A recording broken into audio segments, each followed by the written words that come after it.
안녕하십니까. 2024년 2월 7일 수요일 장애인 생활신문 미디어 생활 소리로 보는 뉴스 시작합니다. 하나, 문화놀이카드 2만원 인상 13만원 2월부터 사용 가능. 신규 발급 주민센터 등서 11월 30일까지 발급 신청. 시각장애인 점자카드 발급. 둘, 시각 청각장애인 맞춤형 저작권 교육 제공한다. 저작권 원격 교육 시스템 장애인 이-배움터 운영. 셋, 액상소화제의 에탄올 성분 10명 중 8명 모르고 복용. 소비자원 미성년 섭취 연령별 용량 준수해야. 넷, 용인 장애아동 학대 사건 피고인 특수교사 일부 유죄 판결. 법원 녹음 파일 증거 능력 인정. 피고 200만원 벌금형 선고 유예. 다섯, 장애인 치과 주치 시범사업 2월 28일 전국 확대 시행. 중증 경증 장애인 대상. 여섯, 시각장애인 안마 생존권 의료법 보장 판결로 보호해주세요. 대한안마사협회 인천지부 대법원 앞서 1인 시위.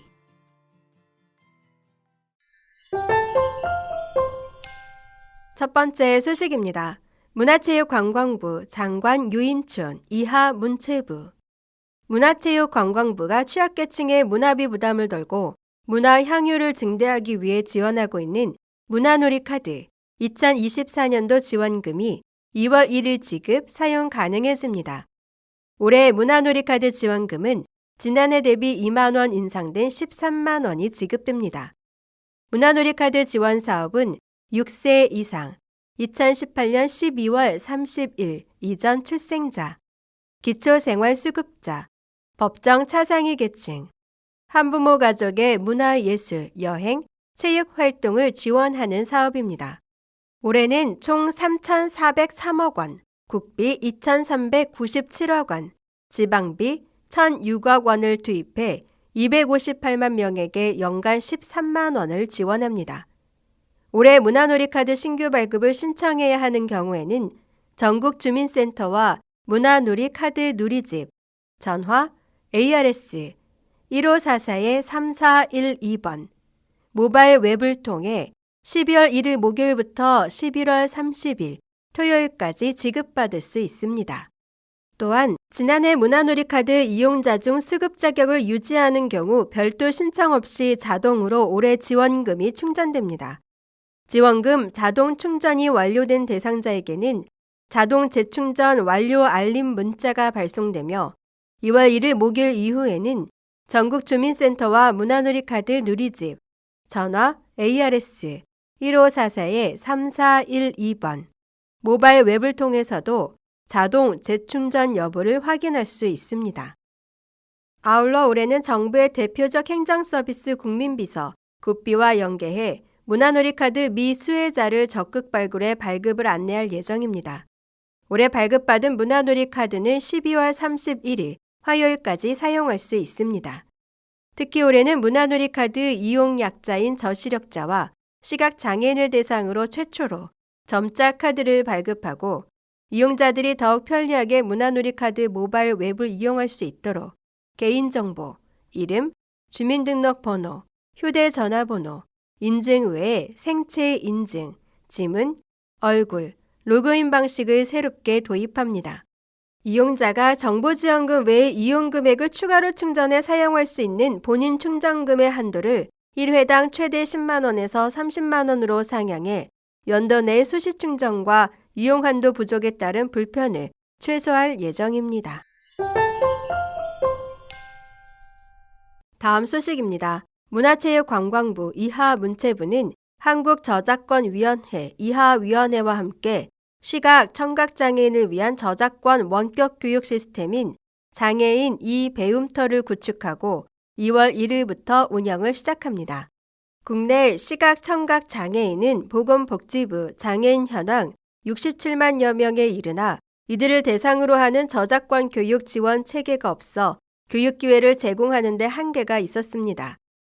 이에 문체부와 위원회는 저작권 교육에서 소외된 시각, 청각 장애인에게 차별 없는 저작권 교육 기회를 제공하기 위해 2023년부터 2026년까지 장애인 저작권 원격 교육 시스템을 단계적으로 구축하고 있습니다.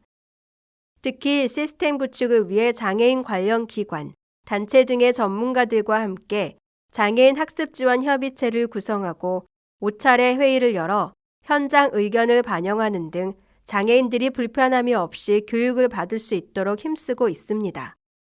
장애인 이배움터는 시각장애인과 청각장애인이 불편함이 없이 교육을 받을 수 있는 다양한 기능을 제공합니다. 시각장애인들을 위해서는 교육자료 점자 파일 제공, 화면 해설 낭독, 고대비 화면, 화면 크기 조절 등의 기능을 제공하고 청각장애인을 위해서는 수어와 자막을 제공하는 등 장애인들의 학습과 편의를 돕는 다양한 기능을 갖추고 있습니다. 아울러 시각장애인과 청각장애인 모두를 위한 저작권, 교육 콘텐츠를 제공하며 저작권에 대한 기본 개념부터 실제 사례까지 다양한 내용을 담고 있습니다. 장애 유형별로 각각 10개의 교육과정을 제공하며 저작권 내용을 전반적으로 이해할 수 있도록 돕는 과정인 아는 만큼 보인다 저작권을 비롯해 저작물의 창작과 이용, 문화예술 활동과 관련한 다양한 주제별 과정들로 구성됐습니다. 다음 소식입니다. 편의점 등에서 손쉽게 구매할 수 있는 액상소화제에 에탄올 성분이 함유돼 있다는 정보를 소비자 10명 중 8명은 모르고 있는 것으로 조사됐습니다. 이에 한국소비자원이 편의점, 마트 등에서 판매하는 의약 외품 액상소화제 7종과 약국에서 판매하는 일반 의약품 액상소화제 8종, 15종을 대상으로 섭취, 복용 실태와 소비자가 확인해야 할 성분 및 용법, 용량 등에 대해서 조사했습니다.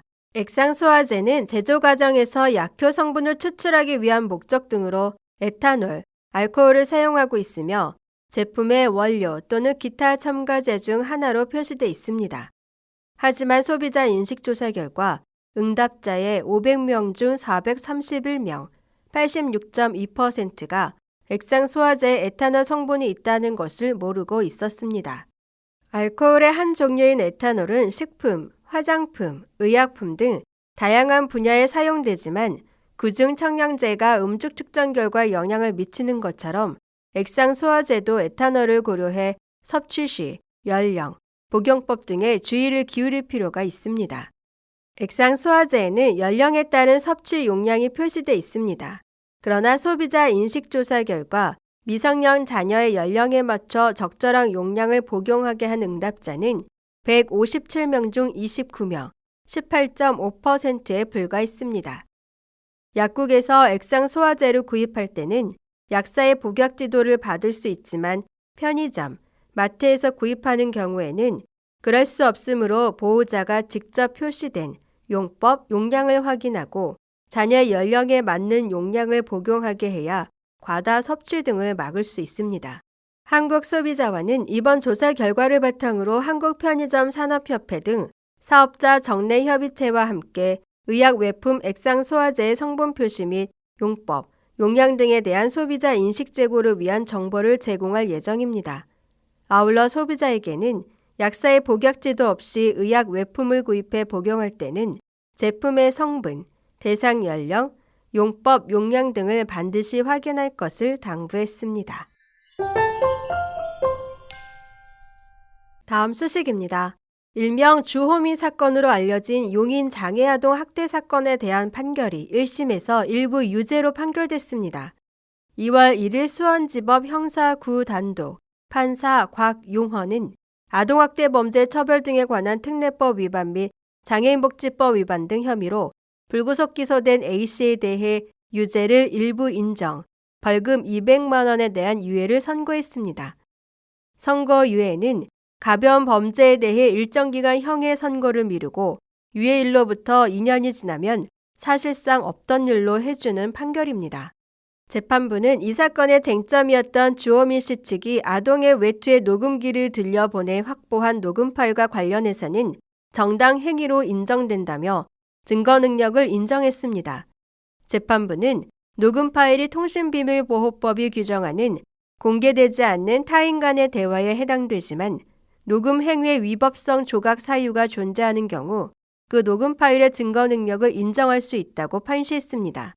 그러면서 피해자는 이미 4세 때 자폐성 장애로 장애인으로 등록됐으며 인증 능력이 현저히 떨어져 아동학대 범행을 스스로 방어할 능력이 없었던 점, 피해자 모습이 평소와 다르다고 느낀 모친 입장에서 신속하게 이를 확인할 필요성이 있었다고 판단, 녹음 파일의 증거 능력 인정 사유를 밝혔습니다.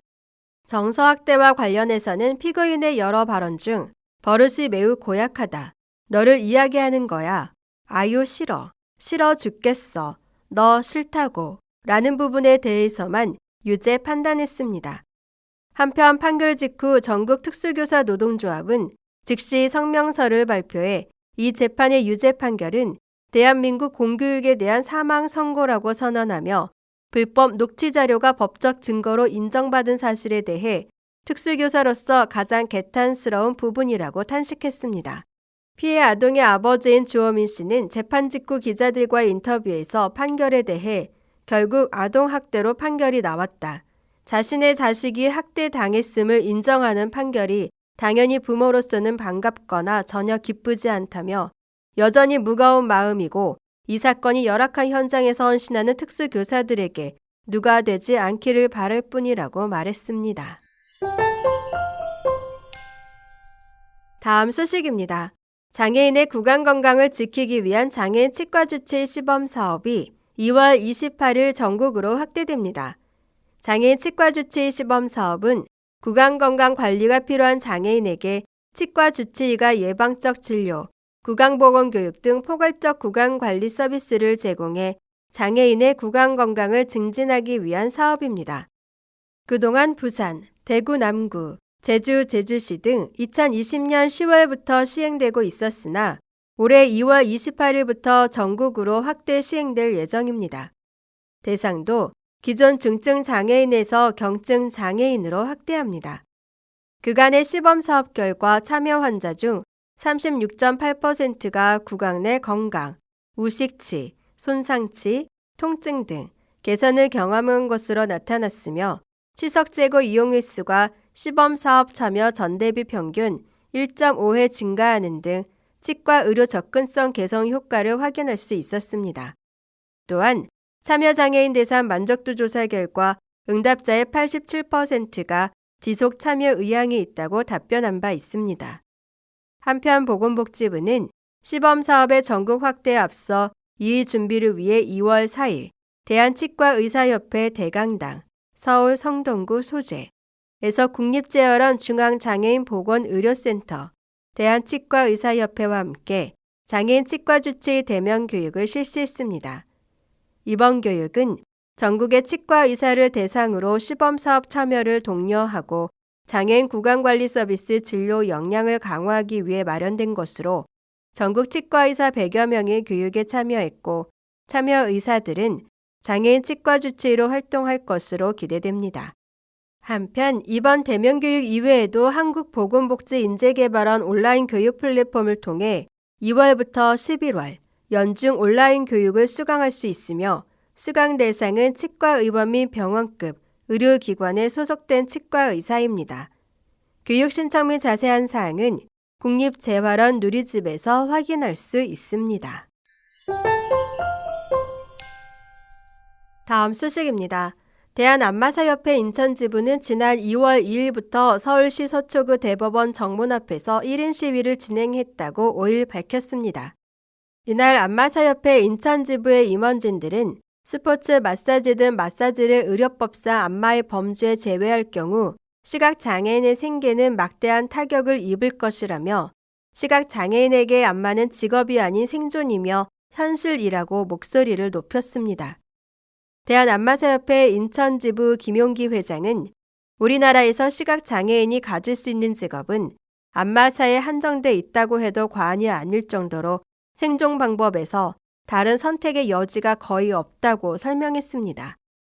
이어 시각장애인들이 2년 이상 정규 안마사 교육과정을 이수하고 안마사 자격을 취득한다고 해도 현재 우리나라 실정에서 정상적으로 최소한의 경제적 생활을 영위한다는 것은 매우 힘든 현실이라며 시각장애인 안마사들이 설 자리는 추나지압 등과 같은 업종의 등장으로 점점 설 자리가 좁아져 생계마저 위협받고 있다고 부연했습니다.